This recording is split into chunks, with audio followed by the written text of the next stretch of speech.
Okay, so we are at the peak. Claudine, what's your property? This one. Oh, that's Sampaloc. Oh, imagine, this is gonna be your view when you build a house. Yeah, here. But you have to remove that Sampaloc. Oh, nice view. Wow, you have a view of the mountains. Nice. Maganda ang sunrise dito. Nice. Sunrise, we're going to have coffee. Yes. And hot chocolate. Okay, I'm gonna remember that Sampaloc. Claude will build a house there. Okay, this time we go to Cresta. Oh, maganda talaga itong Picos, nice mountains. Okay, so sunset view naman tayo sa La Cresta. Okay, so this time we're going to visit our property, which is going to be a sunset view. Ito, kasama ko aking mga daughters. Yan, si Claude. What do you think of this property, Claude? Yes, very nice. It's going to be nice. This is in between two houses already. That's the house on the left, and this will be our property. And this is our other neighbor on the right. So there's a big tree right in front, which I don't know if we're going to kill it or not. But anyway, we're going to build a house here with sunset view. This is my neighbor on the left, and our property right in the middle. Alright, so that's my property in the middle, and that's the view. And this is my neighbor's swimming pool. At least I get to see the sunset. But this is the pool area of my neighbor, which you can actually see the sunset every day while you're here. So we are back here in our Airbnb in Maya Maya.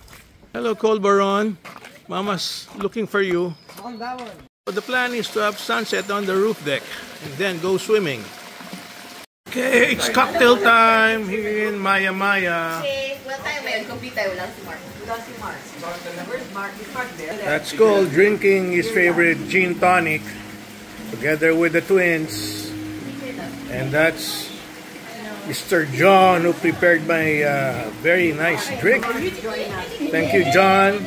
And here comes Mark Song. What's our dinner? Laurelie, what's our dinner? Chicken. Chicken binakol. Oy, bukol pala ng chicken. Chicken binakol Masarap yun, Laurelie. Tapos na mag-swimming si Laurelie Baron. The beautiful twins with Evan. There, swimming. Si Bestie. Night swimming sila, ano nang balita?